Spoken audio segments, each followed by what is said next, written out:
Hi, I'm Elizabeth Cross Nickel, and I'm delighted to welcome you to the first of the evening sessions for APIS Health Angels in terms of education. Caitlin, John, I'll let you introduce yourself first, and then we'll turn to our two speakers. Thank you. I'm John Seacrest. I'm the founder of the Seattle Angel Conference with the intent of building flow and ecosystem. So we're spinning up this APIS Health Angels process to focus on creating new health angels. But we produced 450 new angels in the Seattle ecosystem. San Diego now has more than 100 new angels because of a program there. BC has the Okanagan program, Okanagan Angel Conference or Angel Summit, and Alaska also has several hundred. Sorry, they're a little bit slower than San Diego. They're coming up on 100 new angels in Alaska as a result of this pattern that we put together. So we run a bunch of programs to try and help people get more fundable companies and more angels in the ecosystem. So glad to see this getting up on the road. So that was just an opportunity for you to see who's in the room, but for Caitlin and Sahil, and to know who our audience is in terms of speaking. So I know Caitlin always takes notes, and I could see just doing the same thing as I, recording your experience on things. So I'm going to turn it over to Caitlin first to introduce herself, and then take it away. Okay, great. So I have been in medical devices for about the last 9-10 years now. Started out working with one of the world's largest contract manufacturers, working with everybody from the biggest names in medical down to recently venture-backed startups. In moving back to the Seattle area a few years ago, moved over into a consulting role and have worked with students all the way through to recently acquired companies. So medical devices are definitely the perspective I'm coming from. I'm now the one in the hot seat after having worked with a number of other startup founders. I've founded a company called BrainSpace, which is giving doctors and nurses better tools to protect the brain and help it heal after stroke or traumatic brain injury. And so that's a product that's going to be used in the ICU when we get it launched next year. So talk today is really to try and help for both founders and investors kind of understand where they are on the journey. And that then allows for alignment between expectations, risk, future dilution, kind of understanding where you are in the process. It allows for you to then better decide if it's the right fit in terms of the types of investments you want to do.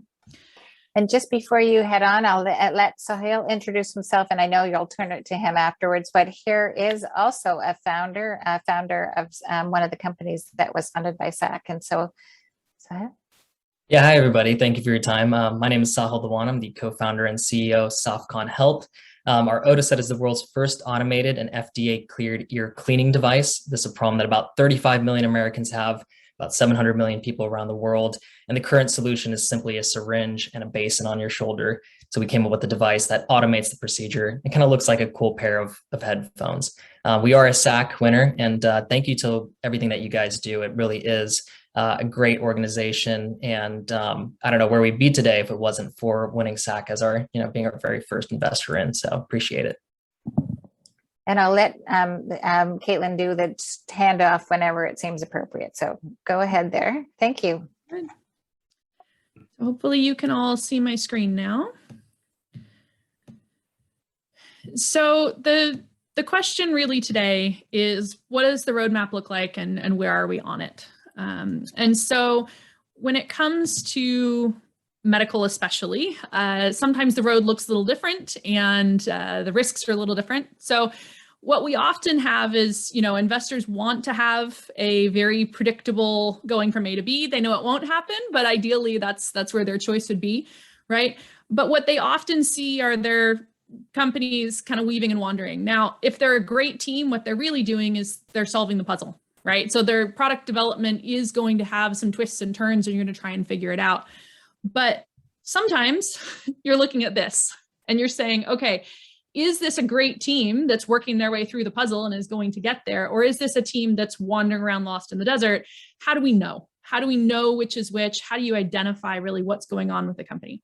So one of the first questions I think it's especially important to ask when it comes to medical is the team you're talking to working on a technology or a product? Now, there's the word technology is used in a lot of different ways. It's kind of how John feels about MVP, right? It can go in lots of different directions. So we talk about tech, high tech, things that used to be high tech that are now not tech, frontier tech, right? There's all these different words. So for the purpose of today's conversation, we're going to say technology is a capability or function. It's an ingredient that can be used in a lot of different recipes. Product is the vehicle through which a consumer can benefit from that. The product is the thing that the person's actually going to buy. And we'll put service in that same category, but we're talking very broadly here that in general, technology is not the thing you sell. The product is the packaged technology that somebody's actually going to buy. So when you're looking at a team or you're looking at a company, it's important to understand where they are. So let's just go through a few examples here. So if we look at GPS, right, the technology is the ability to have signals from orbiting satellites to be able to determine your position in the world, right? But when it first became really used by people, it was a device that was stuck to your dashboard or to your windshield or whatever else that allowed you to know what your location was, and from there be able to determine where your map is. Now everyone has it in their phone, right? So when we look at what is that technology, there's all kinds of different products that one technology could power. So if we take the example of ultrasound, you can see on the right there, that is a Sonosite device. That is the Sonosite PX. They're a local company here in this area, in case you don't know them. But we have the concept of ultrasound as a technology was actually first invented in the 1800s. But the first time it was used in a medical context was actually in the 1940s. So we have a technology, the ability for sound to create images is incredible, but it was still quite a process to get from there to a product that's going to get wheeled around the hospital. One more example here, if we want to go more on the pharma side, right? Tylenol, it's a chemical compound causing a biological response that makes you feel less pain, right? But what people are going out and buying is a bottle of pills, over the counter, temporary pain relief. So just to kind of give some context to the conversation, when we're talking about a given company, it's especially important if they're spinning out of university, if they are first-time founders, right? To really understand, is what they're working on still the underlying technology, or is it really converting that technology into a product? Now, because I'm sure somebody will come to this, there are situations when technology is your product, right? And so you may develop some IP and you may just sell that IP. Okay, so there are situations like that. You may design a particular sensor that's then going to be sold to other companies that would roll it into a product. You may have a plugin for other people to build apps, right? So there's different ways. Yes, it's not always totally black and white, but in healthcare, it's an important question to consider because the risk looks different if you're still in the technology development than if you're in the product development. So if we take ultrasound as an example, we figured out the physics of ultrasound and echolocation in the late 1700s, piezoelectricity. So the actual, the piezo is basically a board without any parts on it that vibrates, that allows this to be done. The first transducer was actually trying to look for the remnants of the Titanic. 1942, the first time we have a sonogram used to diagnose brain tumors. In 86, we ended up with a 3D ultrasound. And then in 2018 was when a polymer resin was developed in the Northwest here at the University of British Columbia to actually replace the piezoelectric crystals, which really reduced cost. And that's actually what the butterfly technology, if you're familiar with, was launched based on that additional innovation. So when we think about a given technology, how that actually gets packaged is something to consider in terms of what that timeline looks like. So I'm going to jump into a few different types of product, but I just want to give a minute here. Anybody have any clarifying questions or comments they want to contribute before we move on?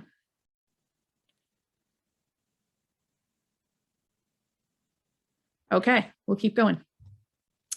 Okay, so when we talk about three different types of product, right? So there are products where we are introducing a new technology. These are generally generating the most IP. They're the most novel. but they also generally have additional capital demands. So you need to think about, depending on where you're coming in that stack, what is the additional dilution you can expect, right? So if you're part of somebody raising their first million out of 5 million versus their first million out of 100 million, that looks very different in terms of what that growth looks like. And so understanding how much total capital it's going to need to get to market is important to consider. New technology is also the least predictable. So when it comes to the core technology, it's often a lot like feeling around in the room trying to find the light switch. You don't necessarily know when you're developing a new core technology, a new chemical compound. You know what the process is, but you don't know how many times you're going to have to repeat that process before you find success. When you're developing product, there's a little bit more predictability. There's still absolutely risk and unknowns, but there's a little bit more of visible progress through that procession. And we'll get into that in a minute, where you can better kind of understand what that timeline looks like. So again, important to keep in mind. When it comes to the development cycle, from the time that something's been developed and first patented or first published on, or however you want to talk about that, until it's actually an on-market product, you're looking at an average of 10 to 20 years. So it's the longest development cycle as well. And in this model, you'll often see a combination of the scientific or academic research group, and then you'll also often need that science, that engineering product group that can actually bring it into market. And some people are able to bridge that gap and fill both roles, but often they'll be bringing on additional team members to do that. Or I know we have some of the other contract design groups in the area that can speak to that as well. So then the next type of category we would look at would be where there's a combination of existing technologies. So this is one where you're looking at multiple things that are available in the market. The technologies are available in the market, but they don't necessarily all get wrapped up in a product. So when you think about a smartphone, the touchscreen capability was actually invented in the 1970s, and BlackBerry was already using a QWERTY keyboard. But what happened when the first smartphone came along, which for those of you who are too young to remember was this one here. It's the first one that came out in 2007, 2008. It was the first time that someone had taken those different existing technologies and said, we're going to package those together in a product and we're going to sell it. Now, it completely revolutionized everything, right? And we can look today at how different society is because of smartphones. So we're not in any way saying that combining new technologies is not still an absolutely revolutionary product, but it's essentially a medium risk, medium capital needs type of scenario, because you're at the cross section of multiple industries. You have cross pollination of one technology that exists in one industry, bringing it into another industry. And so in that situation, the question is really, do you have a product architecture that works? Can you actually combine these different technologies in a way that makes sense as a product? Are you providing value to your market? Are you providing fit with your customers? What are they looking for in terms of needs and pricing? And so while there is some technical risk for sure, there starts to be more questions around what is the response to the market for that product. And this is where it's especially important that you're getting that really early customer feedback. And this is where you can kind of hack things together and say, okay, pretend it could do this, this, and this from these different things. How would you feel about that? Right? Where would you use that or not? So really kind of understanding that. In terms of development cycles for unregulated products, that can be a pretty quick development in some cases, but assuming that we're talking about an FDA regulated device, you're still often in a 3 to 10 year timeline. Most people will be aiming for 2, but realistically, they're probably going to be 3, even if they know what they're doing.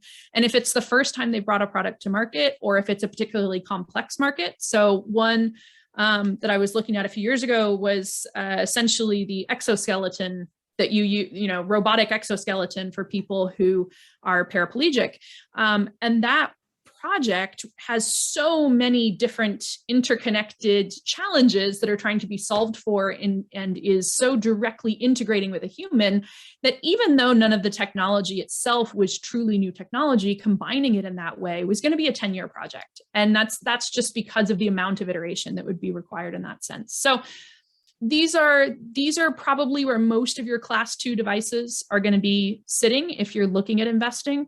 But just something to be aware of whether or not what somebody's doing is combining existing technologies. And then when we think about the third very broad category here, we're talking about an improvement on an existing product. So that could be incremental innovation. That could be Gen 2.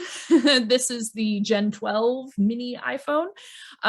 So at this point, you're now looking to improve cost. You're looking to improve market appeal. Maybe there's some sort of frequent failure with the existing product you're trying to solve for. Beyond healthcare, it's often simply branding or preference. If you're talking about typical consumer products. In healthcare, it can often be a generic version of the same product at a fraction of the cost, or improved safety, or this is the better mousetrap version. So this is where there's something that you're looking for that you're improving upon. Now, of the categories, this is the lowest technical risk because a lot of that's already out there, although depending on how novel the thing you're copying is, there could still be some risk. This is really where you're going to see the highest market risk. And this is where if you invest in SaaS products in consumer right now, most products are falling into this category, right? Where the majority of the risk is on brand, is on distribution, is on how is this company going to get a large enough portion of the market to be interesting and retain their customers long enough to be profitable when you look at your CAC to LTV ratios, right? So we see that a lot in consumer. In healthcare, there aren't as many of these products that end up being venture backed, but sometimes there are. This tends to be where if you come from traditional large companies, most of the products you're working on are this type. So, you have Abbott, Philips, GE, et cetera. They have some version and now they're going to add wireless and improve cost right. So they're making these kind of incremental changes. So from an investor standpoint, you need to really look at, is this really better enough to be worth the investment involved? And if you're a founder, it's really important to understand when you're trying to hire people, what does that person actually have experience doing? Have they actually taken something completely novel and brought it to life? Have they combined technologies from multiple industries and brought them together into a new product? Or is there experience in reducing cost and making it more efficient and making it more reliable? Because while both of those are needed skills, they're needed at different times in a startup lifecycle. And so you don't just want somebody who's worked in medical if they really don't understand the challenges that you're facing. And if they really haven't worked with that empty of a canvas before, right? So it's important to understand, and if you're coming from that industry, it's important to understand how different the process may actually look in that sort of environment. So, any questions? Raj, MedTech fund. Poignantly done, Caitlin. Yeah, just thoughts on orphan drugs? Stay away. So on a very personal level, I will say don't stay away at all. I think it's a very needed focus. But I think what's important to recognize is that you're in this space. And so you really need to look at, when it comes to orphan drugs, or frankly, a lot of pharma development, do you have a market that can support the level of risk you're taking and the amount of capital you're going to need to invest in? And so the challenge with orphan drugs becomes they often don't have enough of a user population to justify that ROI. And so that's where impact investors can be a big piece of that. We've seen family offices get involved because they have a loved one with a given condition and they're like, look, as long as you break even, we're good. Return of capital works for us. But that's really why orphan drugs are orphan drugs, because the cost is so high and the market is questionable. It literally felt like philanthropy to that specific family office, Caitlin. You nailed it. Mm-hmm. So thank you for that. Yeah. Okay. And they were happy to do that and get their return in terms of the benefit to society and their original capital back to go invest later, right? So I think there's a tremendous need for that. But I think it's just important if an investor's getting into that they know that's what they're signing up for, right? And I think it's valuable, but it's just important to be eyes wide open. So I think that the FDA is trying to give some easy path on the orphan drugs because they realize how difficult it is in terms of the capital investment. It's been really hard. It truly, I mean, the lead, the lag, and just the upfront, it's almost just a non-starter, unfortunately. And that's why there's been so much focus on, can we do clinical trials to take an existing drug? Could it also be used for this additional application, right? And so that's why there's so much of that focus on, is there a way we can use drugs off label to accomplish other things? Because that's at least a less expensive endeavor. So I'm going to jump into a little bit of kind of, let's look behind the curtain here a little bit. What does that look like in terms of the nitty gritty? So when we talk about product development, I cannot tell you how many times I have been shown a very early prototype and gone, we need you to help us get this through FDA. And what people are missing is there's a very long process, right? There's an iterative process. And so what I want to just talk through briefly is, what does that look like as a founder, and what should you be looking for as an investor, and really understanding how well the company you're investing in understands what's ahead of them. And again, still may totally be worth doing, but it's just important to make sure everyone's on the same page about what's involved. So as we talked about, you're going to have the technology development, and that just goes off the edge of the screen because we don't know exactly how long that's going to take. But once we have a core technology that's working, then we have design, the user interface, what is that user needs is often what it's called in the medical world.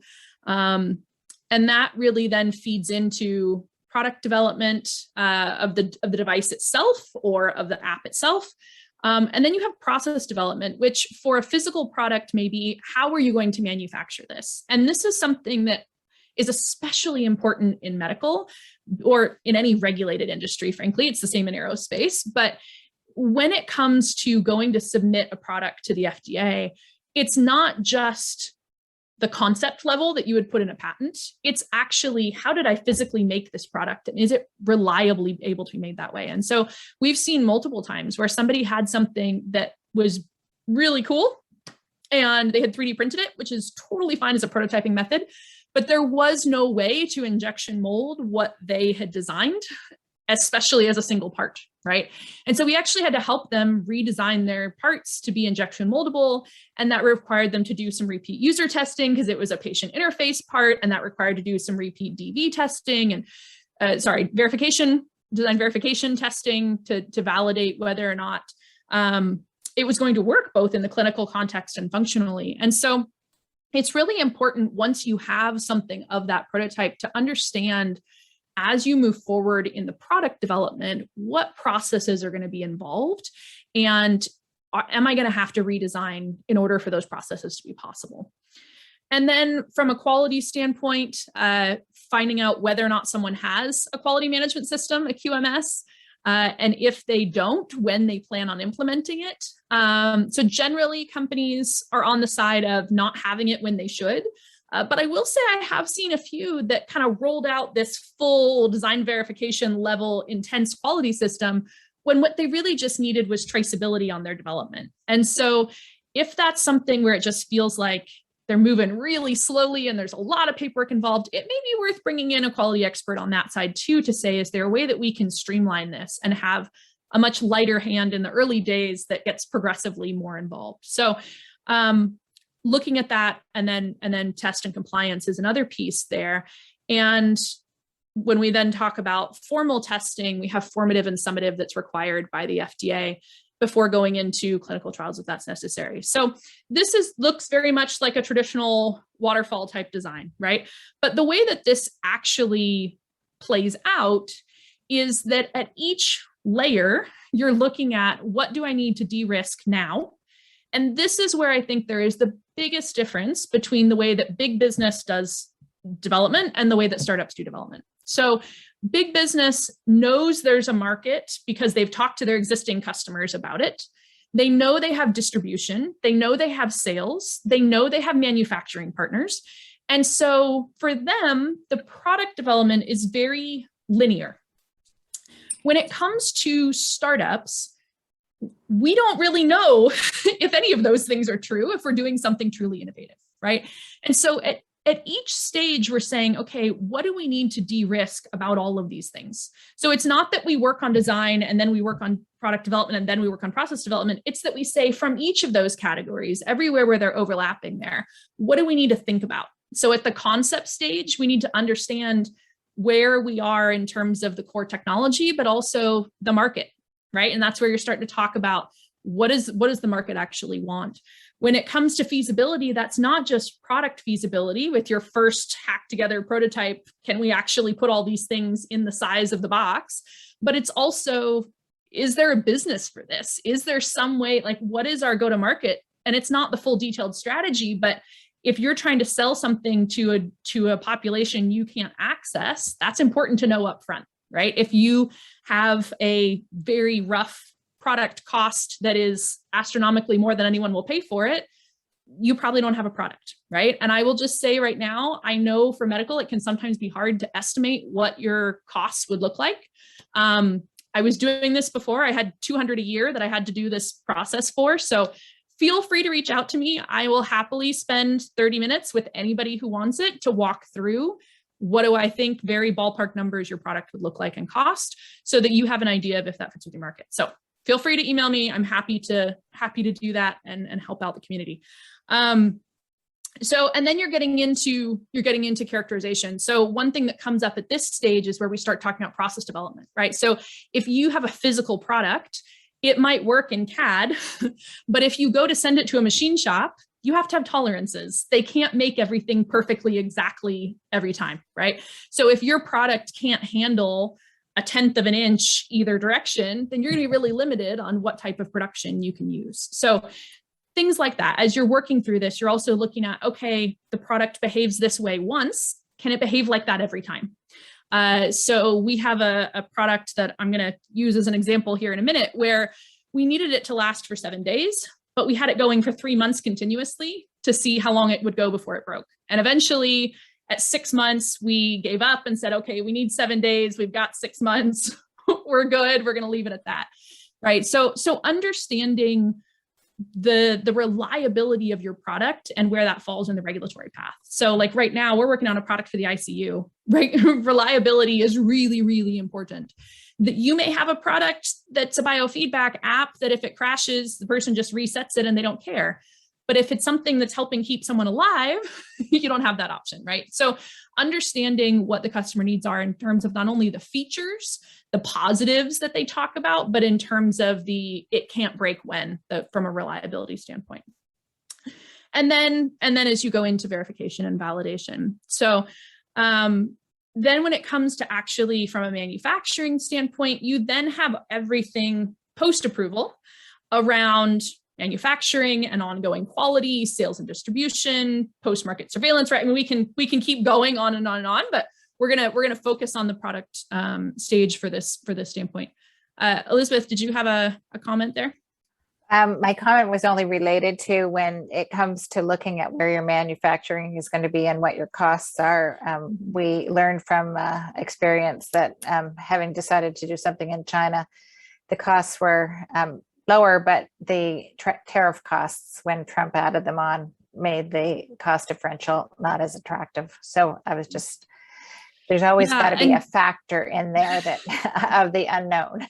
It is, yeah. And I think it's also really important, since you brought it up, I have more thoughts on this than we will have time for today. So this is another topic, feel free to reach out to me on. But I think it's important in general to understand what manufacturing in a given environment does in terms of your risk profile. So domestic production, international production, but also if you have something that needs really tight tolerances, you only have a few manufacturers. And if one of them you burn that relationship with, that's a big risk. If you have something that's designed that pretty much any machine shop in the country can handle it, or any injection molder can handle it, then you've reduced that supply chain risk. So those are things that if you think about them during the development process, you may have been able to make a different decision. Whereas once it's on market, that may not be so easy to change.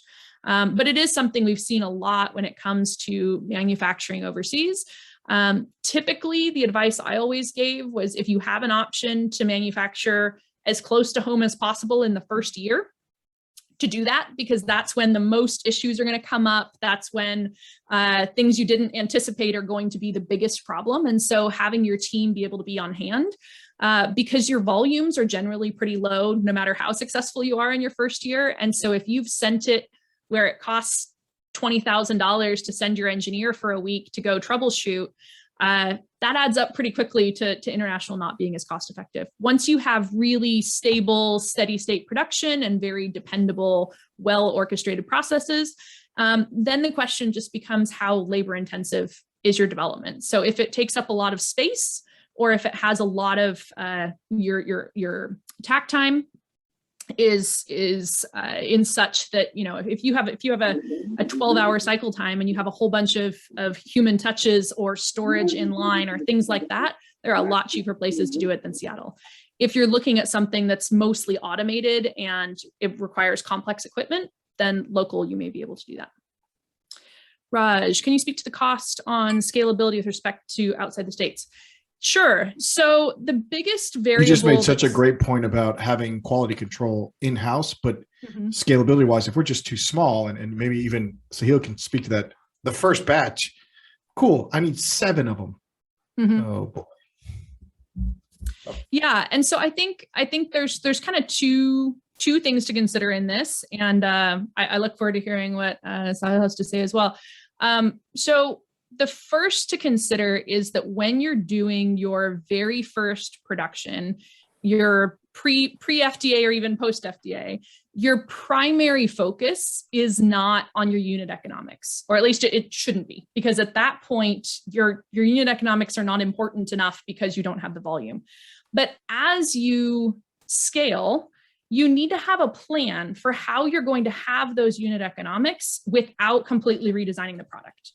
So you do have to know what your unit economics are going to be, but you have to be okay with not achieving them right now. So for example, there may be a part that I can get machined and it costs me 50% more, but I don't have to pay $250K for a set of 3 injection molds, only to find out that when I go to market, it's not exactly what people wanted, right? So when I make that capital investment, but what I don't want to do is say, well, I'm just going to 3D print it and I'm going to get FDA approval with something that's 3D printed. And then when I get to market and I need to scale, oh, wait, I have to redesign this. And now I have to go back through that regulatory process. So I think it's important to be able to kind of hold both. There's the tension of that both at once, right? To be able to say, there's to be able to say in the early days, getting it done quicker with the least amount of total cash is the most important, not the unit economics, but I have a design that can be scaled when the time is right. And so on a very practical level, an example of that would be, we had a product that we were helping with that was a tiny little product, right? And they wanted to be able to go to full automation. They were going to be at 10 million a year. So everything that had been done up until that point was 3D printed. Well, when you 3D print, you don't need a way to hold on to the edges of the unit, right? It was a little tiny housing, right? But when you're going to do sheets of this, what you actually want to do is panelization, then you actually need a little edge around that to be able to panelize and depanelize. So what we did was we designed the mold in such a way that it had these little extra holes and they just snapped off. And for the first 100 units, yes, it was a little bit of extra work to snap them off. But what it meant was the design didn't change when they decided to ramp up to 100,000 because they already had it built into the design. Right? It didn't serve any purpose for those first 100, but it allowed them to be able to scale. So that's where being able to think about these things and put what we call hooks in the design is how we normally talk about it, to be able to be ready for that later. So I'm going to give you a very practical example here. So because most of the work I've done is with clients under NDA, this is actually my company. So I can talk about it freely and answer your questions openly. So this is actually part of the timeline that's in a deck I have right now. Okay. So when you look at this looks very linear. Okay. You did this, you did this, you did this. This looks like waterfall method. In reality, that's not what happened at all. In reality, by the time we got to June 2021, we were on our 8th version of the prototype. So when you look at something like this, the question becomes, what happens? What did technology feasibility look like for you? What was that process? Was it iterative? Did you get customer feedback? Did you do some kind of testing? What did you do to de-risk along the way? Same thing with, okay, now we're in product feasibility. You've put all this together into a product. What does that look like? And so especially if you're looking at it from a diligence standpoint, or even just from an early conversation standpoint, understanding from someone, if they spent from this entire 9 months of product development, if that was to get one version of the product, there's no way that they're ready to go submit to the FDA. If that is actually 7 versions of the product and they just know that this is about the time when that's going to stop, then that's worth doing, right? So here is our actual product. So you can kind of see what this looks like. Now, I will tell you right now, our team has been doing this for 20 years and hundreds of products. And so we're going faster than a lot of people will go. And that's part of our differentiator right now. Okay. So don't assume the companies you're looking at are doing this wrong if you can't go quite this fast. But what I wanted to show you was here in July of 2020, this is when we were just looking at the most novel part of the technology that we were going to be using. Could we get it to do what we wanted it to do? So this is, some of you will recognize these as proto boards with blue wires. Yes, they're not all blue. They're still called blue wires. It's set up attached to a laptop, right? It's a very basic concept, but we wanted to quickly know, would this technology do what we thought it should be able to do? So then in January, we have a system that is literally built on an extra piece of shelving in our garage because everything was still out of stock for months at a time. And so this one has some of the core features of the system, but obviously it doesn't look like a medical device, doesn't look like what you'd expect in the ICU. And this was really where we were able to say, okay, well, it does this, it does that. How should it behave when certain things happen? And we could get that feedback from end users and then try it out and say, okay, can we actually get it to behave in the way that we want, that customers want it to behave? And then June, so this is actually, these are 3D printed shells. The PCBA that's in this part behind the ear here is a custom board because it was just too tiny to be able to hand solder all the components that were in there. But all the rest of the electronics in here were hand soldered, wires were hand crimped. And that's, again, something that our team has experience with. But if not, you can have a local, there's all kinds of companies locally who can do that sort of thing for you. Shells are built, software is built in Arduino and QML. And so using all of these very much prototype methods. But at this point, we now have something that looks like a medical device. And my co-founder built this brain model that can actually mimic intracranial pressure and with a waveform that's created by your blood, by your heartbeat and things like that. So now we actually had something that looked like a device that we cannot submit to the FDA like this, but we can go put in customers' hands and say, try this and tell me what you don't like about it, right? And so that's where we are now. So what I think is really important is to say, from the point that you have something that looks like this, if you are in consumer, you should go try and sell that. That's when you talk about that. You've got an MVP, go out there and see who buys it. If you're in medical, you are probably still 12 to 18 months away from being able to sell that to someone. And that doesn't mean you shouldn't still do this. It's still absolutely worth doing that kind of prototype to actually get real feedback from people. Is this possible? But just be aware that just because somebody shows you something, and I've actually had people say, oh, is this just a graphic design? I'm like, no, this is a physical product. I can show it to you. We have, video demos and stuff now because so many people just thought I had pasted an image in there.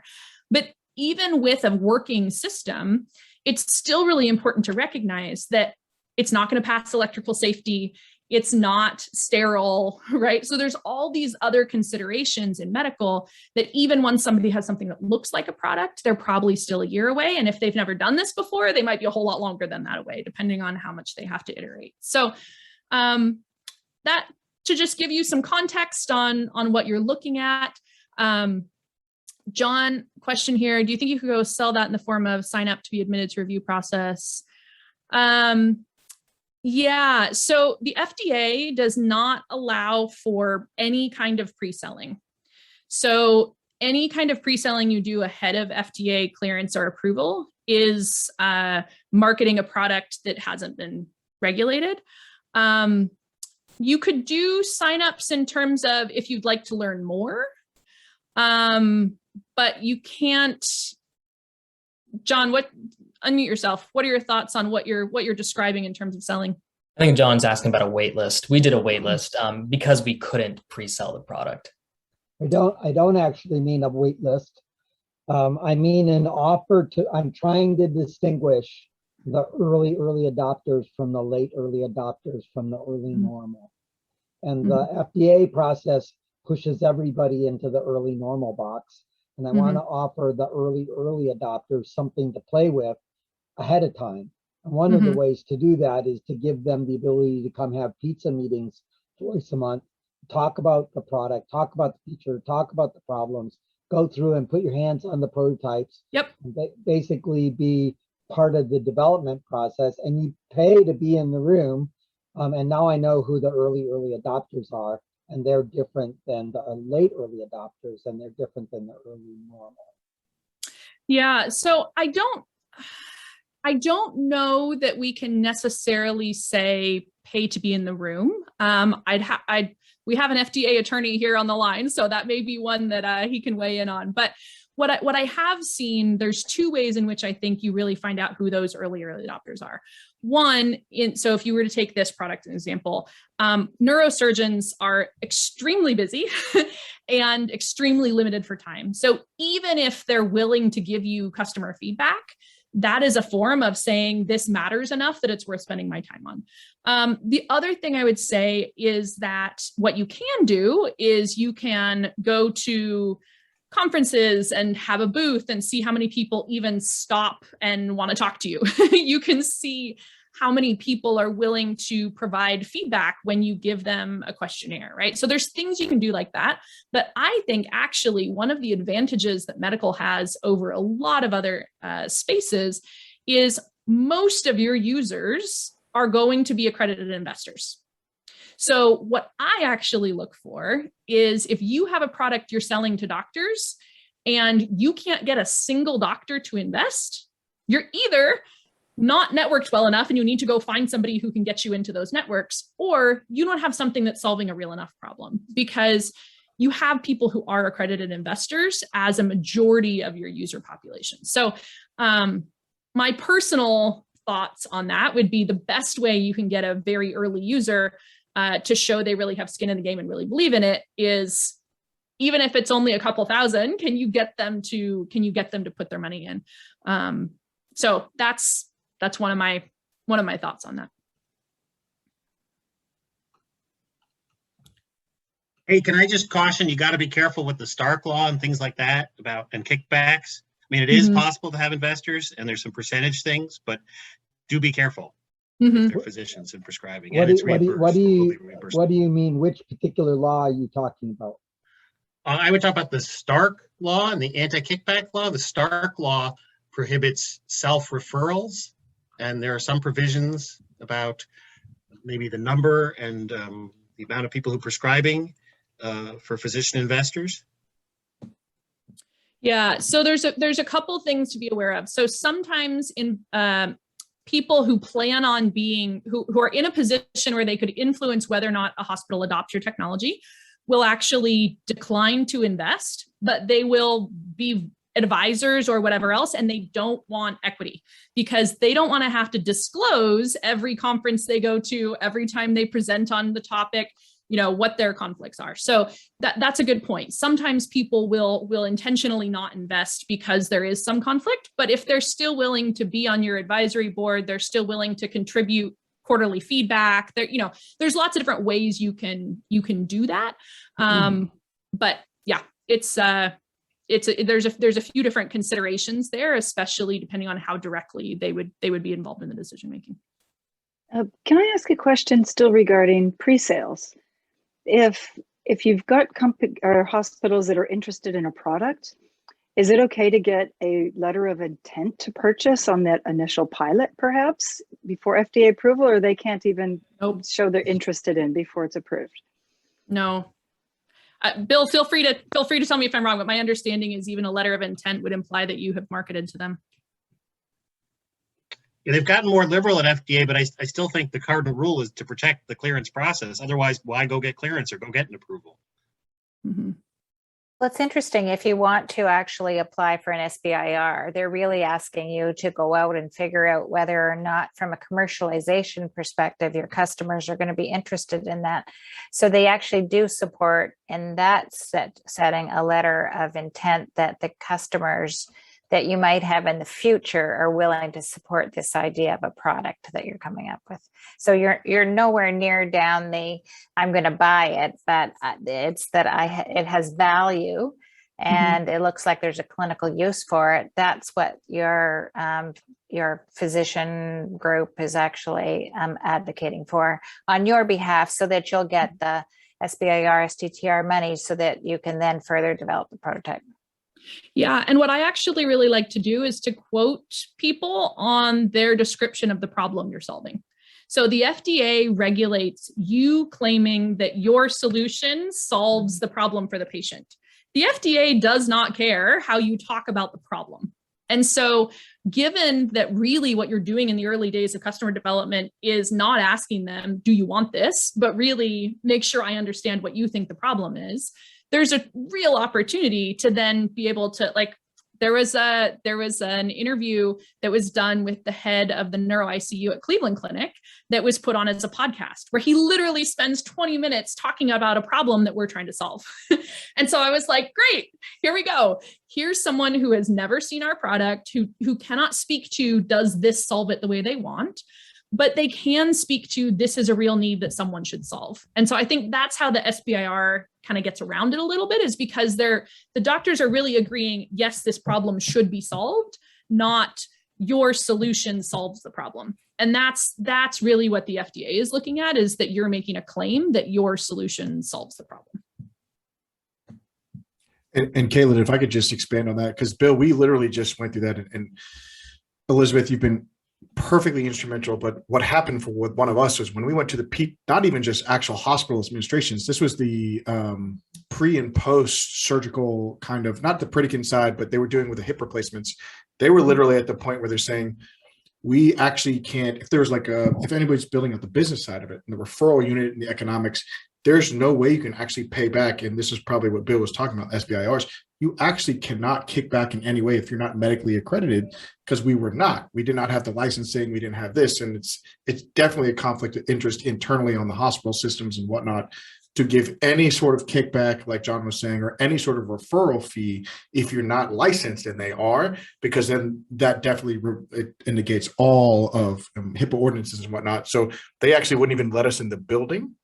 Pretty specifically to if there's any referral fee or if there's any kickback to a physician and whatnot, saying even just talking about what you're doing, not even an LOI, especially if we weren't licensed medically, which we were not at that point. Yeah, and I think, Raj, the other thing that we've seen a lot more of that has also made it quite a challenge to actually, we talk about in consumer, talk to 50 customers a day, right? That's a little hard to do when you're developing a product for a neurosurgeon. But one of the other things that we've seen, obviously COVID has played a role in that, of just how much capacity people have, even if they'd be excited about it in 2018, just how exhausted people are, that may be a challenge. But the other thing that we've also seen is a number of hospitals have started their own innovation groups, their own innovation centers, right? And we helped Seattle Children's when they were working on theirs, and we helped them put some of that infrastructure in place. And I think that's great. But there are some hospitals who have now said doctors are not allowed to work with any device companies or pharma companies that are not coming through their incubator. So if you try and talk to somebody at Mayo Clinic, most of them will say, well, you have to go through our innovation hub, and they basically have to be, have to have a stake in the company and all these kinds of things before you can even talk to the doctors in our facility. So that's another complication to kind of keep in mind is, even how you get to those users has gotten a bit more challenging. And so you've got to get creative. Now, what I will say on that topic is COVID has actually been amazing for this, because a lot of people who are maybe not the most tech savvy have started hosting online events. So I've joined events where I was the only non-surgeon because they posted the Zoom link in the Twitter feed among all the surgeons that couldn't get in. They were like, oh, it's just here. So I clicked on it and I sat there quietly and I didn't cause any disturbance, but I got to hear kind of the behind the scenes view on that, right? There's all kinds of webinars and sessions that previously the invites would have only gone out to a certain demographic, and now they're posting them on YouTube, right? There are a lot of surgeries that are posted on YouTube. I had one company I was working with where we sat down and watched a dozen surgeries that were available right there on YouTube, whereas before it would have been quite the rigmarole to get into the hospital to observe the surgery and all of that. So I think, yes, there's some things that are challenging, but I think at the same time, there's some interesting opportunities, and it just requires being a little more creative to get to those customers to get their feedback. So I'm gonna stop there and hand it over to Sahil, and I'm happy to answer more questions when we're done, but I want to make sure that we get time to talk through what you've got. That was amazing. I honestly wish I had met you a few years ago when we were building this product. It would have saved me a lot of headaches. Everything that you went through, we experienced. Everything that you just went through is just so spot on. So I don't have slides to go through. I'm much more just going to talk about our experience. I think that very much covered our product development experience. So I'm happy to talk a little bit more about our fundraising side of things and any questions that you might have. So we are a SAC, I think it was 11. Is that right? Do you remember, John? So a SAC 11 winner. Back at that time in 2017, the company had just started. We had a very, very early prototype. Literally how we did the head strap at that time was we had just a metal strip that we wrapped in leather to make it look like a real head strap, but that's how early of a prototype it was. And I think our biggest thing and with SAC, what we learned was the due diligence process. I'd never raised money before. That was my first time. And I think, and part of just the conversation we had here is that the investors that you're going to go after, and especially in our case, what we would do is just have them go talk to their own primary care physician or a primary care physician that they knew, show them our website and just ask them if they were interested in buying the product. And then they come back and write us a check. So that was very much what we did for fundraising, and we still do for fundraising. We do have physician investors. We actually have funds that are part of medical schools that are invested in the company. So I do agree that's certainly a big part of it. And then lastly, also just confirming with other conversations that you see outside, not related to your product, having that as part of your due diligence materials is really important too. The more recognition you can bring to the problem, the better off you're going to be when you're raising. So anyway, we went through SAC. After that, we attempted to raise in Seattle, but we were still a little bit too early for most of the groups here. We then went through a health tech accelerator called Dream It Health Tech, which is based in Philadelphia and New York. It's based, it's about $100 million early stage medical or healthcare fund that also invests in other verticals, but their kind of main vertical is health tech.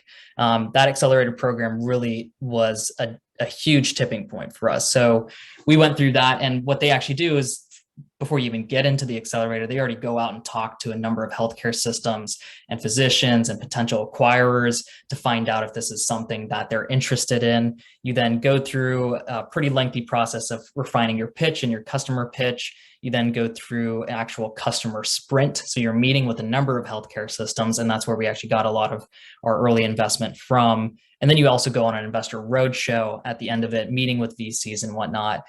So we raised during the customer sprints and then also during the investor sprints. And at the end of it, the fund, Dream It Ventures fund, will actually invest in the companies that do well in the program. So that was a huge tipping point for us. And then things really picked up from there. I'd say about 50% of our money to this point, we'd raised about a $3.5 million seed round. Half of that money is from early stage venture funds. The other half are from high net worth individuals and a couple angel groups. And where we are today is we got FDA 510(k) clearance at the end of last year, very much going through all those steps. Quality management was a very difficult thing to get through.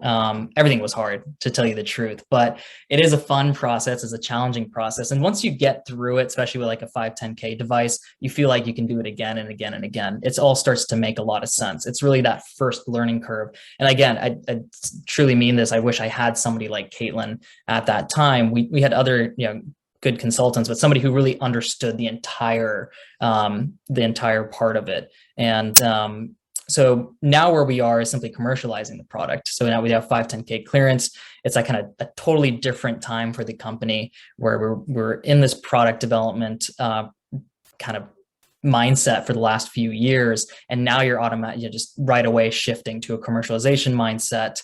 And that is also brings its own challenges, and scaling up manufacturing, which we do in Asia, though we do have a backup manufacturer here in the US, and which I'm very glad we do, because COVID has made manufacturing extremely difficult, and you can't go visit your Asian manufacturers right now. So that's also another thing.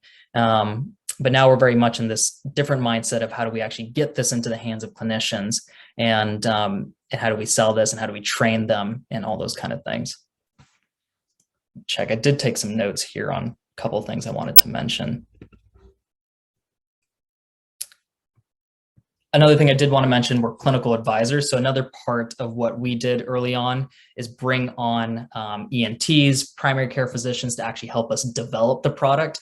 And those were the people that actually ran our clinical trials. So we ran our clinical trials in their actual practices. And then we did a separate one for our FDA submission, but our initial clinical trial was actually in the ENT practice with ENTs that helped us develop the product. And that's kind of a way around not being able to get it into the hands of so many physicians early on, is to actually pick some ones that you want to work with and bring them on into the team and part of your product development cycle, and that you're meeting with them multiple times every month to get product feedback.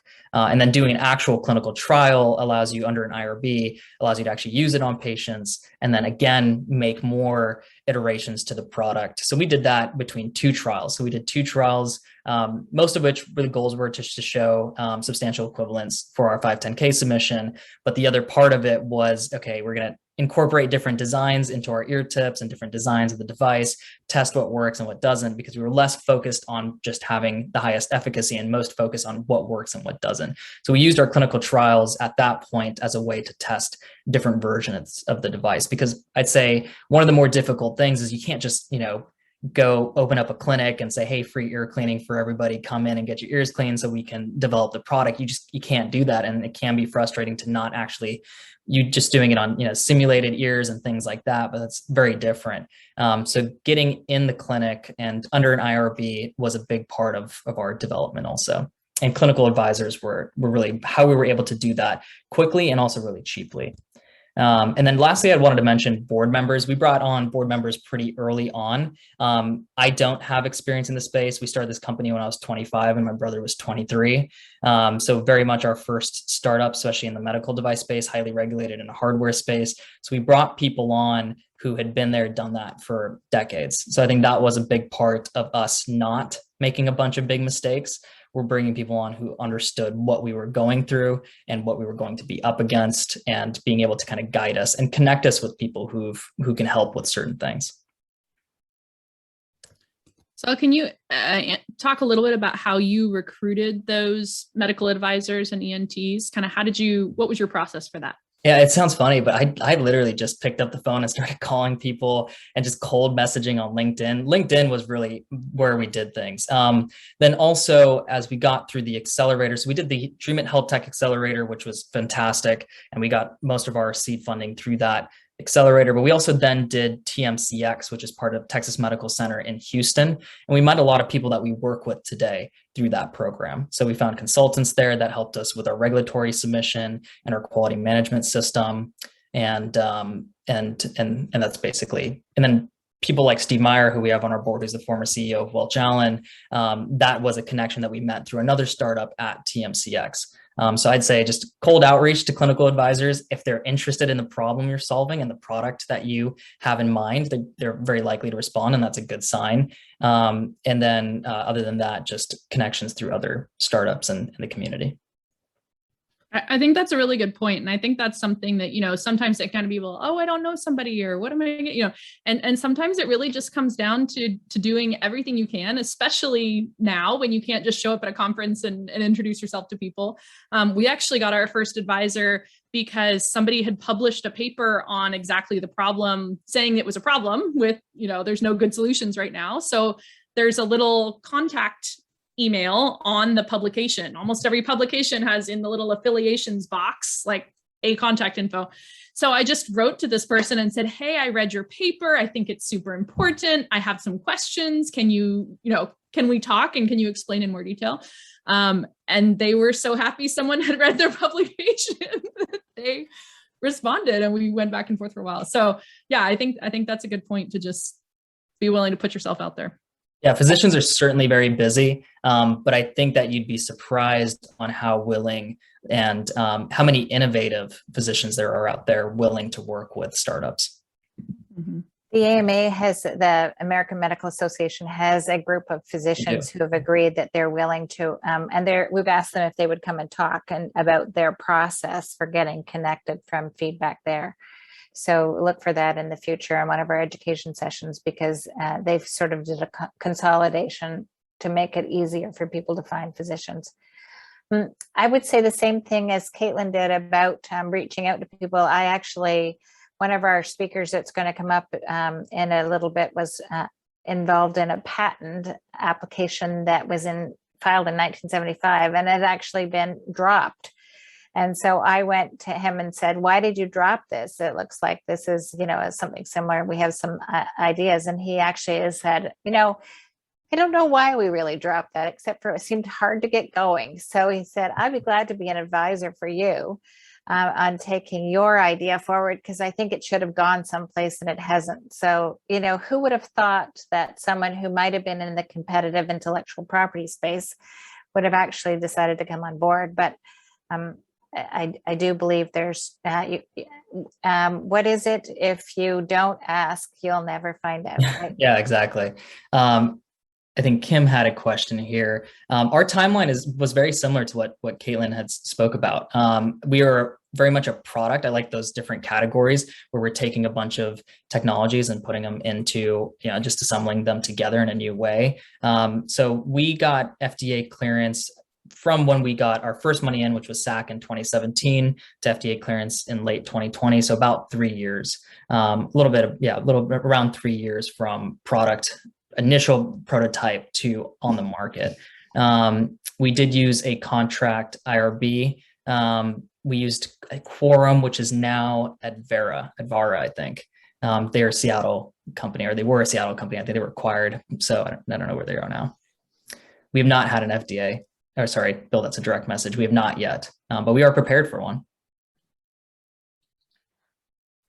One other suggestion that I'm taking from what you, just picking up on what you said, Saha, is that sometimes if you take your FDA strategy in sections, and Bill can speak to this and anyone else who's gone through the FDA, is that you say, this is something that you've already seen and approved, and therefore we're doing the exact same thing. And now we're going to add a little tweak to it.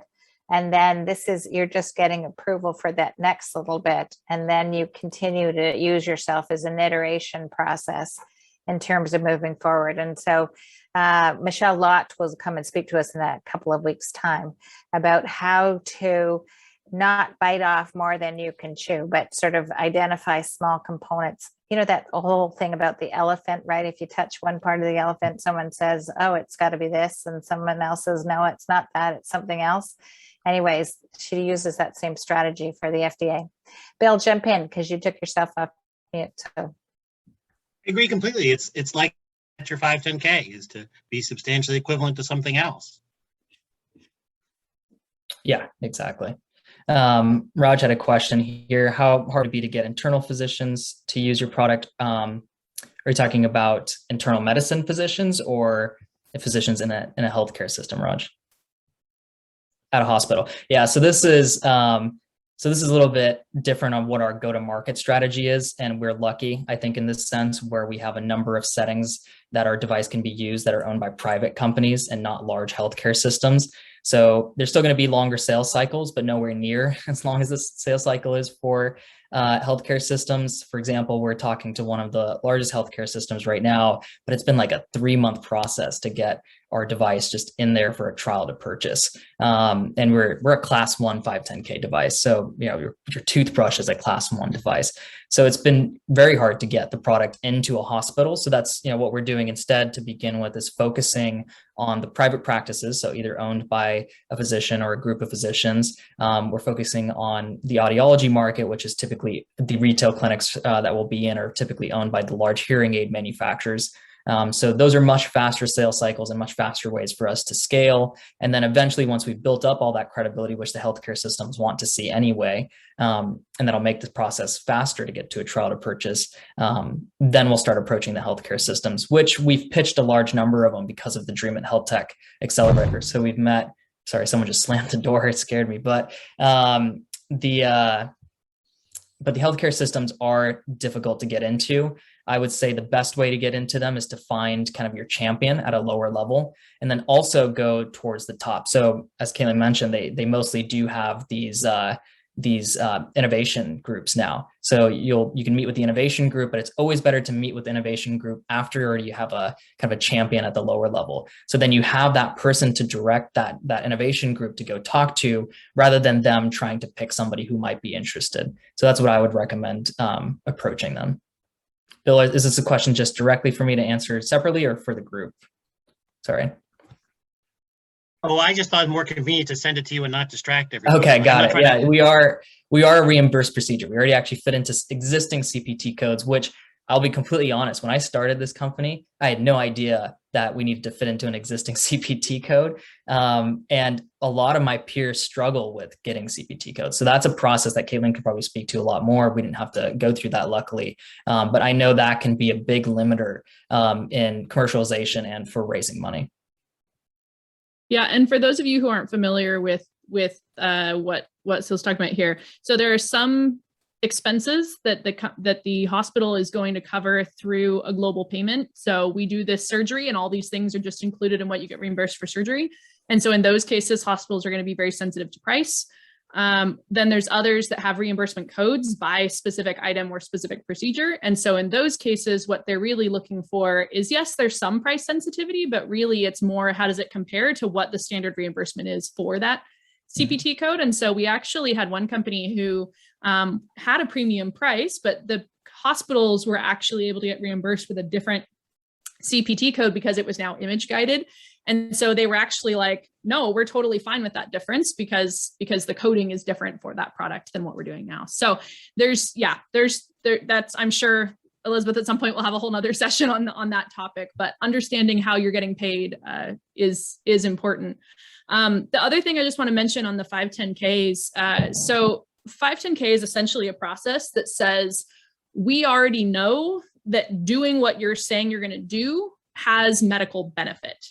So one thing that different countries, different regulatory processes, in some countries, it's, do you have this method of doing it? That's not the way the FDA works. So in our case, we can say, well, we already know that removing a little tiny bit of cerebral spinal fluid from the brain isn't dangerous if you do a certain volume that you control, and allows the brain to expand. And so you don't have pressure, so you don't have brain damage, so you have oxygenation.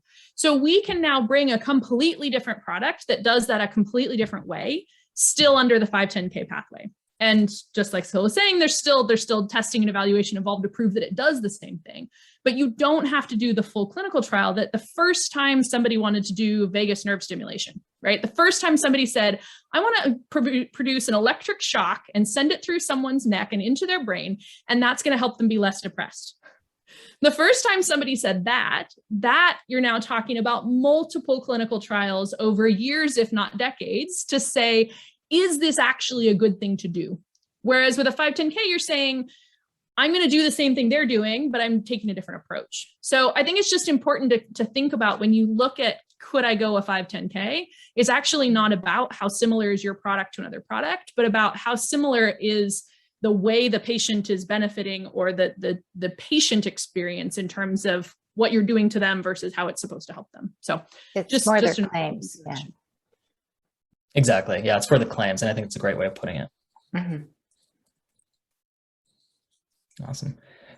Is anyone fundraising now and need any advice or feedback or anything like that? It's always a So this is going on YouTube. So if you're a 506B, you can't oh, that's fair. Yeah. you can't say you're fundraising right now.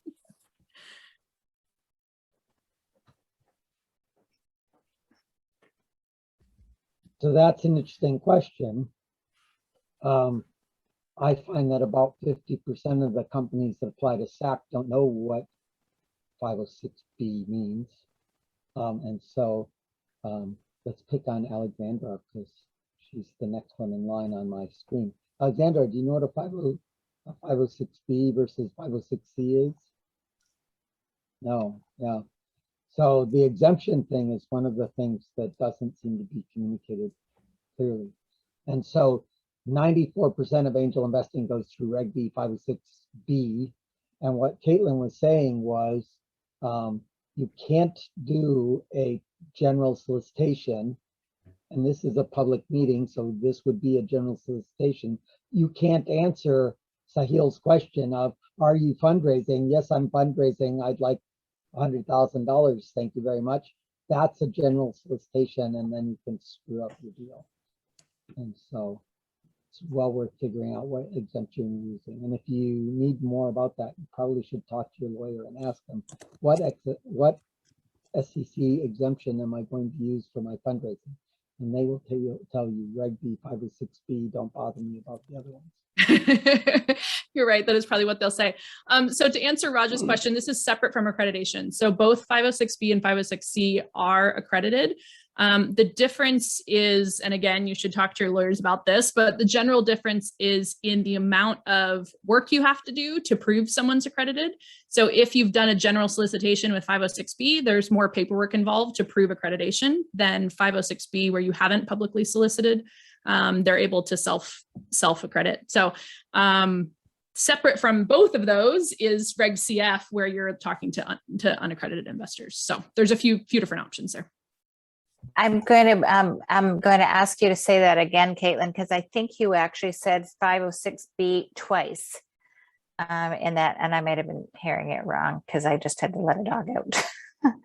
So 506B as in boy is where you have not publicly solicited.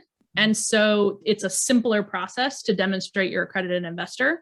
506C as in cat is the one where you have publicly solicited. And so you're still accredited investors, but there's more of a process. And then Reg CF is where you're including non-accredited investors. Thanks for that reminder on all that and with the clarity on the initials.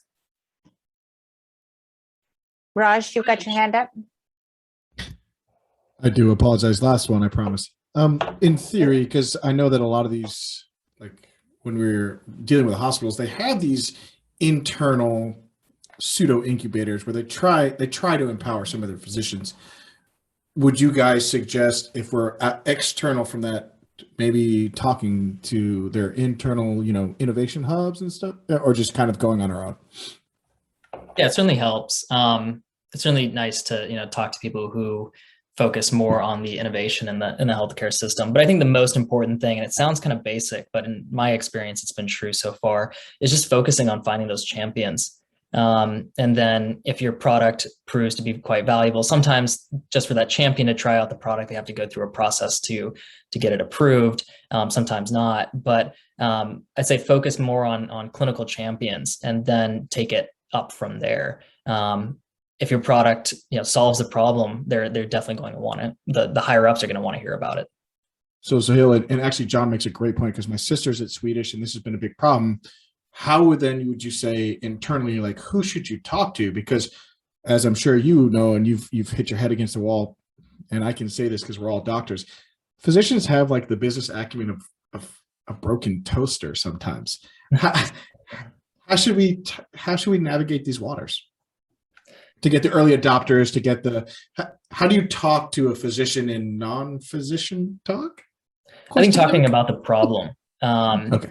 And yeah, really focusing on the problem, how they're doing it today, why they're frustrated with what they're doing today, what they think could be the solution, and then bringing in your product or your service on how that can add value to them. I think that's what really what we did in the earliest days, and we still do now, is just asking people if ear cleaning is a frustrating procedure for them and how they do it and how often they're doing it. That's basically how we screen customers. That's what I did pretty much all of today, is just screening customers, focusing on early adopters who do this procedure a lot, who are very frustrated by it, have had bad experiences with the syringe. They maybe they perforated eardrum, or they have a lawsuit pending, or there's pretty much all healthcare systems have lawsuits pending for our procedure. So we focus on what that customer cares most about. Sometimes it's about doing the procedure faster. For healthcare systems, it's actually typically been about doing the procedure more safely in a lower acuity setting. So I think that's what you should focus on talking to people about, just from what we've experienced doing so far, rather than just focusing first on pitching your product. I think opening the conversation with what the issue is and what they think the solutions are is probably the first best step. That is very wise advice. I will completely second that. And I think the only other thing I would add is understanding how your product would fit in with their processes. Yeah. So if you can be a one-for-one swap with what they're doing now, it's much more likely it's going to get adopted than if they have to change other things about their workflow. It's going to have to be that much more amazing for that uphill battle. So, but yeah, absolutely. Getting them to talk about their problems and their frustrations is totally, they don't have to understand why your business works. They just have to know that they want your solution. And that's such an important point that Caitlin just made there. They're very, very busy. It's just hard to get them on a call just to talk about your product. And so if it doesn't fit their workflow, that makes the sale much more challenging.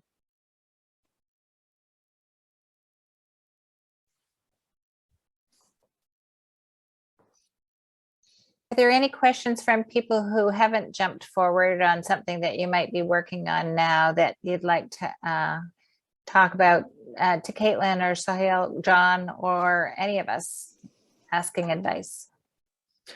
No, I think healthcare is hard in general, especially if you're doing a med device, highly regulated plus hardware. So it's always good to have people in the community. I think that's something that we did right in the early days is have people around us who had been there and done that for many, many products. And Caitlin's kind of a perfect example of that, of somebody you want around to kind of guide you through it. There's so many things that you can mess up on, and having somebody kind of guide you through it will save you a lot of time and also save you a lot of money. So, Sahil, can you talk a little bit more about the strategy of how you collected your advisors? How many people you talked to? A lot of people, but who are you targeting? What range and what number of people? You could collect a lot of seashells, but if you drop them all, it doesn't really make it. How did you size how you wanted to target your advisors and your key people at what stage also? Yeah, we did it very early on. We went and sought out clinical advisors, I think even before SAC. So like basically the first year of starting the company. And the reason for that is we just wanted to build a product with the people who are going to use it. And so we sought out clinical advisors very early on. We understood that it's hard to get clinicians times. So, giving them obviously small amounts of equity in the company will incentivize them, or at least the ones who are a little bit more entrepreneurial. So I'd say that, that's the size of the advisory board, I guess, depends on what you're doing. We have, ours isn't too big. We have a few ENTs, a couple of primary care physicians, essentially people that we wanted to build a product with, people that we felt like represented their communities quite well. So, and like I mentioned, it was pretty much cold outreach. And so you'll get turned down by most, or most won't even respond. But the ones that do are certainly worth taking calls with. And then after that, kind of screening them to see who fits your culture and your vision the best. Thanks. And I would just add on to that. We've seen some that were physician-founded companies where basically the team just depended on their physician founder for all of their clinical advice. And then they got to market and realized that they had built exactly what that physician wanted, which was not actually broadly enough what everyone wanted, and they had to do a major redesign once they were already out there on market. So just to echo, for any of you who missed it, what Sahil just said is, hey, we have a team, right? We have people. And so if you have a product that's used in multiple settings, making sure you have people from those multiple settings, right? So yes, you don't want a big group you're trying to wrangle, but you also don't want so few that you don't really have a good feel for what typical would look like. Yeah, I think different setting is really important. So we had advisors who were part of large healthcare systems and advisors who were in the private practice setting, and they had very different opinions on how, less so on the product itself, but more on how to get that product to market and how to actually sell it. So I think it was good to have those different perspectives for sure. Yeah, on our team, we have an advisor who's actually done this. He has no experience in the clinical space that we're, in the product space that we're actually doing, but he has interfaced with a lot of cardiologists and EMS and actually brought a product to market in that space. And so he was able to say, you know, that slide that Caitlin put up at the very beginning that said, we've sped along quickly from the 6 months, and he'd say, oh, you need a little bit more space between those boxes, like maybe a year or something like that, just because it's going to take you longer. We were more optimistic than we thought in one particular device development strategy. So That yeah, actually- and even sorry, go ahead. go ahead. No, mine's a different topic, so you go. Okay. So even just when it comes to your sales, when you predict your first revenue, right? If you talk to somebody who's been selling in that space, they might have been selling a complete different product, but they're like, look, it takes 3 months just to get on a hospital's approved supplier list. And then it's another 3 to 6 months from there before you get approved by the value boards. And so they're like, look, just assume you're not going to have revenue in the first 6 months. That's really important to know. If you were thinking you were going to get traction in those first 6 months to fund your round, to raise, to expand, right? So even just having other people who've sold in the same space, even if the product is different, can be super helpful in making sure you have aggressive but realistic plans for your company. That's actually exactly what we did. We just hired our VP of sales, like our first real hire. And she comes from the audiology background. She was an audiologist herself, and she sold audiology equipment to exactly into the same places we want to sell it. So totally agree with that. I was just going to mention, for example, with our device, it's very much the first generation of it. So we kept the first generation as simple as possible. We knew there were some extra bells and whistles we could have added into the device, but we didn't want to complicate the 510K submission, nor did we want to delay getting to market. So we kept it pretty much the bare bones of it. And where we are now is we collect more and more feedback from the every single additional site that we get up and running, and we plan to incorporate that feedback into future versions of the device pretty quickly too. So we'll probably come out with a version 2.0 in about a year from now. So that's, your product. I think coming into this, I had this mentality of, if you're going through the FDA, it has to be completely locked. You can never really change it or improve it, but that's really not the case. You can continue to improve your device. Of course, you need to go through all the proper quality management and regulatory stuff. But once you have 510K clearance, you can certainly continue improving the device based on customer feedback. Absolutely. And at that point, you're your own 510K predicate. Yep. Right. So at that point, you're now using your product as the predicate, and then you can build on from there. So yeah, you can't change the product 6 weeks after you get on market, but a year or two, yeah, you can definitely. Yeah. And the whole advantage to that is if you're comparing yourself to another predicate, then you're really responsible for showing all the safety and efficacy data and stuff like that. But when you're actually referring to your own, you own the data. So it's much easier to be able to articulate, as long as your study stuff is well done, you actually have control of getting it handy and ready to go.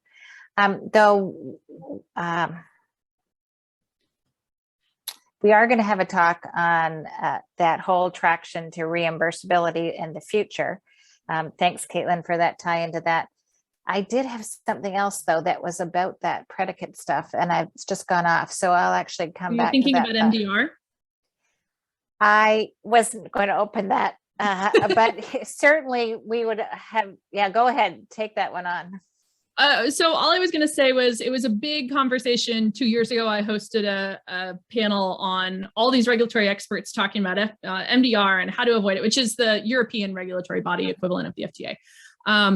And the one caveat I just want to make to that is when you're your own predicate, MDR is not scary. All that MDR did was it expected you to have access to the testing and the data of the product you were using as a predicate. So if you're trying to come in when the existing product is a competitor, they're not going to give you all that data, right? So it really increased the workload to get that first MDR submission. But if you already have a product on market here and you already have that clinical data, or if you have a product and you're your own predicate, it's actually not that bad. So talk to a regulatory expert, understand what your options are, because depending on what data is publicly available, it may not be as scary as it has been in the news, depending on your situation. Thank you. But if you're brand new and you haven't got any information and you decide that you might have heard people say, oh, I'm going to launch in Europe first because it's going to be easier and then I'll come to the United States. Their understanding of the process may be a little dated, because that's what, I have had some conversations and they go, I'm going there first. And no, perhaps not. So Alexandra, yes, I'm still trying to understand the APIS and GUST, how they're connected, because link you guys sent me to register for APIS. I don't know if I say it right.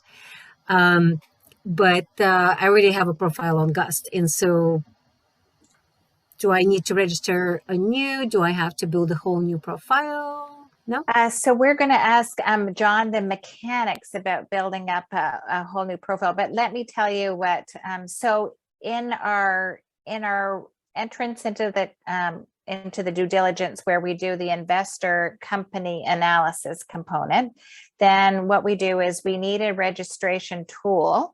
And we're using GUST as our registration tool so that you can actually put in your information about your company in a structured way that allows other investors to review it. There's a couple of different tools out there. There's Crunchbase and AngelList, and John knows more, but we chose this one because it's actually free for individuals to be able to sign up and make an account on. And Alexandra, as you said, you've got one for the SAC. For the APIS Health Angels, we are using, it's a different portal, but I'll ask John whether or not you can import a profile in one to another. You're on mute. You're on mute. Okay. He's not on mute, but we can't hear him. The answer is when you go there, there will be a chance to apply to a given entity. And so I don't remember if you remember on SAC, there was like 2 or 3 questions about were you referred, or there were just a couple of things. That part you'll fill out, but then you're essentially giving access to that other group to the same profile you already created. Thanks, Caitlin. So Vola asked a question. Did you ask your clinical advisors to chat with your investors during the DD process? And to what extent did you engage them during your product development? So yeah, well, I'll get you to ask that first, and then maybe we'll turn it to somebody else who's brought a product along. Sorry, I was on mute. Yes, we certainly involved our clinical advisors in due diligence. We still do today. The important thing to know and realize is that's just one part of due diligence. They're going to go out and talk to physicians on their own who probably don't even know about your product, just to understand if the issue is really there and if it's a big enough market. So it certainly helps to have clinical advisors part of due diligence. But just know they're also going to go out and double check that in other places. And they always kind of look at clinical advisors a little bit of like, oh, they're part of the company. So that's a little bit of a bummer, but it happens. And what to extent did we engage them during our product development? I'm sure this varies from company to company. We very much involved our clinical advisors in development. Essentially every version of the device we had, especially around the design of our ear tips, we were focusing on working with ENTs to make it better and better. So essentially we would take the product to them, get their feedback, go iterate on it, and then come back again with another iteration to get their feedback on.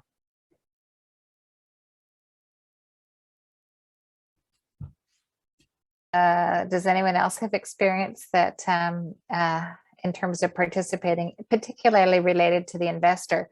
I will actually say that when SAC, or now APIS, will run due diligence. So we start with all the companies that apply. We bring it down to 24 companies through some a 1-minute pitch and review of the GUS profiles. Then we get down to a 12 companies after a 3-minute pitch. And then we go to a 10-minute pitch. After we've narrowed it down to 6 companies, we are doing due diligence with the customers of those companies. So for example, Aptera Biosciences was one of our last. We actually called the people who were using their product and asked them to comment on a separate call about what their thoughts were, whether or not they felt that the Aptera's product actually had legs to continue, who were the competitors that we might not have been aware of. And so we did due diligence in that respect, just to make sure that we were comfortable that they were what they said they were. And that's one of the, when you talk about the analysis of due diligence of company, for is the team right, is the management structure right, is their customer market product fit right, is they have you analyzed the competition, all of those essential components of making sure that you're going to be and buying into an investable company were important. And so we did do the analysis. If that was the point of that question, I just wanted to highlight that too. Bullet, was that what you were getting for? Yes, exactly. Yes, thank you so much. Yeah. Now, if you don't have customers, like you're really early in the early stage, you at least have people that you've gone out and said, what is your problem? And, what thing do you need to have solved? So we'll talk to those people if you're at that really early stages. Which for medical will be a larger portion of your population than it has been with SAC. Mm-hmm. It will be, totally. Yeah. And that's okay, because we're looking for people at the earlier stages so that we can bring you along. But we're, if you've got revenue, all the better. That's what we'd like to see.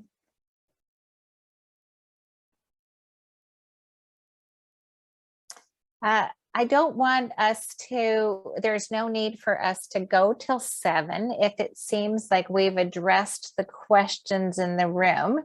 Are there other things that people would like to bring up or ask that you haven't raised? Mary Alice, is there something that you have been doing a great job giving advice to women entrepreneurs? Are there things that resonate in this discussion, or things that you particularly think should come forward to your clients? It's a good question. I think that one of the things that comes to mind is different leaders and investors oftentimes have a view of one part of the pipeline. And I've had the opportunity to work with mentoring girls in middle school and high school, all the way to working with very senior seasoned executives. And I think that there are systemic challenges at every step of the process.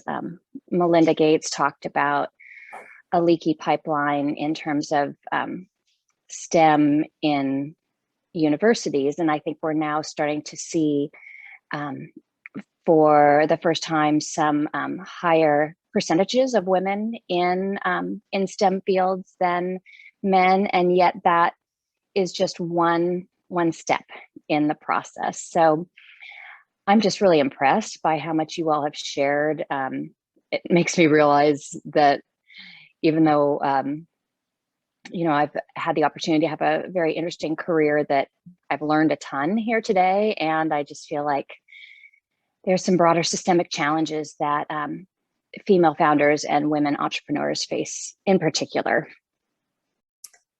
Mary Ellis, follow up with me after today, because I was just on the East West Summit, Life Sciences Washington event, talking about manpower, human power, for both training, development, retention. And there are a couple of workforces that are going on that are particularly looking at how to educate people about potential jobs and what's available out there that I actually hadn't been exposed to before today. And I was really impressed with the descriptions. I also really like the Shoreline Community College program. They have a summer camp, you may be aware of it. That's for a 6-week program that actually really does some active STEM STEAM. They're doing STEAM education. So I could give you some of those connections too, if that's of any help. Hey, thank you. That will be helpful. And one of the things that I also think about is I got a lot out of reading about Nikola Tesla in the 1890s to 1920 time period, where there was just all kinds of innovation around the electric age. And I think that diversity and women in tech and STEM and STEAM is a little bit like that, where there are so many organizations and we're not orchestrated and coordinated and kind of narrowed down in terms of where do you go to for what. And when you graduate from a particular program, what is the next step that's really going to launch one into that next area of contribution. So that's another area that I think about, is kind of the glut of different narrow and deep women in technology and STEAM and STEM programs and diversity in technology. And yet there isn't this beautiful roadmap that is the clear path to success. I will say I have maybe different people have different experiences with this, but I don't know why. Does that for me too from time to time. Yeah. Try again there, Caitlin. Maybe mute and unmute. Why? Okay.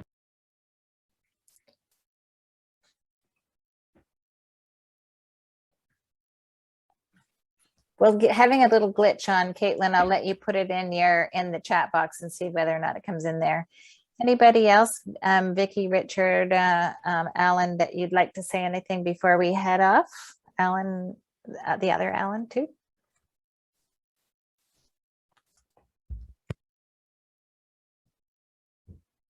I think one of the issues that we have is being an early startup. We were going to make our product as a cosmetic and determine that we actually have an active molecule that we want to report as having attributes that's actually changing skin as a topical. So we do need to go 510K route. That being said, how do you get around getting customers to try out your product? Because anytime we say friends and family have tried our product, people ask us, well, have you done an IRB yet? It's like, well, no. We've tested it on people. We've tested it on our pets. A bunch of people are scientists. So it'd be really nice to find out, how do you do that kind of product testing when you're going after a 510K? You're shaking your head, Bill. I think the answer is under an IRB. Yeah, the IRBs, I mean, for us, weren't too expensive. And as long as you can find somebody who's willing to run it in their clinic, or, you know, I think that's the expensive part. For example, if you want to do a clinical trial with a large healthcare system, you know, it's going to be $250,000 at least. So the way we kind of got around that initially was under IRB, which is quite affordable, and then working with clinical advisors in their clinics to test on patients and iterate and whatnot. Yeah, I completely agree. I mean, I can't say the name of the company, but I was at a company that did a study that they said, oh, nobody will ever get hurt, nothing. And I insisted and went to, senior executives and made them do legal disclaimers, made them have a doctor on call. Lo and behold, the study that nobody could get hurt with, somebody got hurt, went to the hospital. So they were so happy later on. And IRB, I mean, you could do it for probably $5,000, I would say, maybe. Yeah, ours was even less than that. Yeah. Yeah. I mean, depending on how much you have to do and if you don't go back again. Yeah. Yeah. Okay, thanks. And I'd recommend Advara. That's the one we've used so far. Sorry, say that again, Simon. I'd recommend Advara. It used to be Quorum Review yeah. before, and now it's Advara, and we've used them, and they're quite good. Thanks. They do charge for everything, though, so keep that in mind when you're making changes. Make sure your protocol is pretty much locked in place before. Vicki, I know you're in Oregon, but the Bastyr University has people from the BROMS program, the Biomedical Regulatory Affairs program at UW, and they actually do IRB reviews through the student program there. And so I don't know whether or not there's any opportunity to think about some resources there. Okay, we'll check that out for sure. Thanks. And we've done several IRBs in relationship with universities, and the universities, have the IRB kind of comes with a package if you include them in a clinical trial. So that's another alternative. If you have a partner or if you have a health science system that's willing to deploy it, you could potentially, work through them. Like I say, we've done it through several SPIR mechanisms, but you may have, if you don't want to do that, you could even, ally with a health sciences, university and have a champion that wants to apply your technology in the real world. We've been trying to do that with Oregon OHSU, Oregon Health, and COVID shut everything down. Nobody wants to talk. Nobody's back in the labs. Nobody's Know that feeling very well. Know that feeling very well. I have six people out of 20 because of nobody could get into the clinic.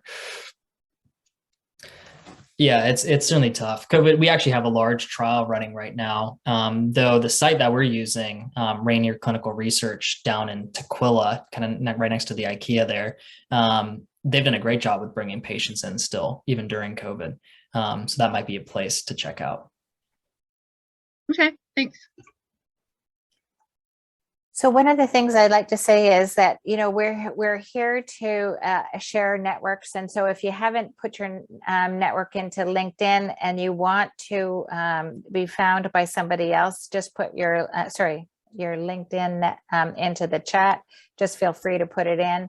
If you want to save the chat, then you can just press the three little dots at the bottom of the chat. I will actually do it for Deborah because she's on her iPad, and just to save the chat and share it with her. But you can save the chat to your own desktop if you wish, and continue to participate. I really like John reinforcing that, what we're doing is bringing all very interesting companies together. We're also looking at bringing investors together. That we're an investor-led system, and so we have had the past 50% women investors in our group, and we're hoping to have that same number in APIS Health Angels. And so if you know people are interested and want to pursue investment in health through our APIS Health Angels, then feel free to give an email out to me or to John. And Bob Thong, who is our actual fund manager for APIS Health Angels, was unable to join us because he actually is also a startup founder. He's a physician, a startup founder, and today his startup device is actually being deployed in a location. So he's off geographically to assist them in making sure that the first trial comes up and running well. So, but Bob will be recruiting angel investors to be able to fund some of these great companies that we're hearing about. All right. Thank you very much for your time. We'll look forward to seeing you. So next week, we are not going to meet. It is IntuitiveX's year 5 anniversary. It is an open event for people to attend if you want to hear the progress that they have made in medical devices and angel investing to support initiatives. And I will share the link with the people who are on the call here so that you actually have an access. We'll regroup again on the 22nd, the Thursday 5 to 7, sorry, 23rd. Thanks, John. On the 23rd from 5 to 7. And we're going to hear Craig Solid, who will actually talk about how to pay for things in healthcare. But it's really not how to pay functionally. It's how to make the case that your device is worth some investment, either from investors, although less that, but more the value-based company decision at the hospital or anybody else who has to understand what your claims are and say, yes, this does make sense. And so come for that talk. Craig Solid also has a book. If you look on the event profile, event LinkedIn event, you'll actually see a copy of his book where he talks about how to talk about valuations in health. Thank you again, everybody. Thanks, Yeah, everybody. thank you, Elizabeth. Thank you, John. I just wanted to say everything that you guys do. Yeah, we're a result of your hard work. So thank you again for that. And thank you, Caitlin, for such a great presentation. Yeah, absolutely. This is a good conversation. I'm glad APIS is happening and happy to be a part of it. So Sahil and Caitlin, you are perfect first people. One, a previous SAC and Caitlin, a current SAC. So it's so exciting that you guys are sharing your information as well. We love the community. Right. Thank you, Goodbye. everybody. Thank you. Thank Thanks you. for talking. Bye-bye. Bye-bye.